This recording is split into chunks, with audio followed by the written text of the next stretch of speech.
6 na mwanamke mmoja wamethibitishwa kufariki dunia baada ya matatu iliyokuwa ikisafirisha abiria kwenda kwenye sherehe ya kutoa mahari kupata ajali mbaya katika eneo la Ikangavya karibu na shule ya msingi ya Maumba katika kaunti ndogo ya Nzaui, Makueni. Zaidi ya watu 30 walinusurika na kupata majeraha katika ajali hiyo. Mwanahabari wetu Sally Davida anaarifu mengi zaidi.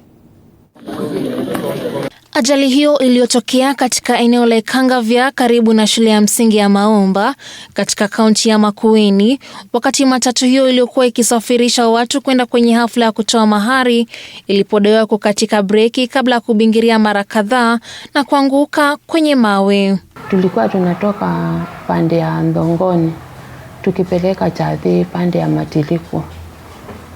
Sasa tulipofika hiyo soko inaitwaje, ngari ka control styling vile ili control ikaanguka ikaroll mpaka ikateremka kwa shimo.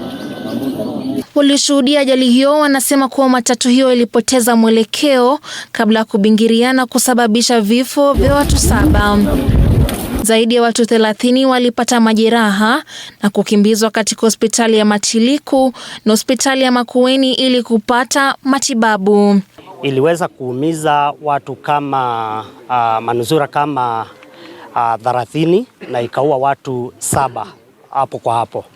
Kwa hivyo ni ajali haikuwa mzuri sana, ilikuwa mbaya zaidi. Mmoja ambaye alikuwa anatoa watu kwa gari, dereva na mtoto mmoja pale mbele, mtoto alikuwa analia, alikuwa anatoa sauti sana, na watu waliposikia hiyo sauti wote wakaungana pamoja. Mimi nilikuwa mmoja wao, na hawa hawakuwa wamekufa lakini walipelekwa hospitali. Naibu chifu wa eneo ndogo la Ikangavya Abednego Makau amesema ajali hiyo imeshtua wakazi wa eneo hilo, akisifu mwitikio wa haraka wa magari ya ambulensi kwa kusaidia kuzuia vifo zaidi.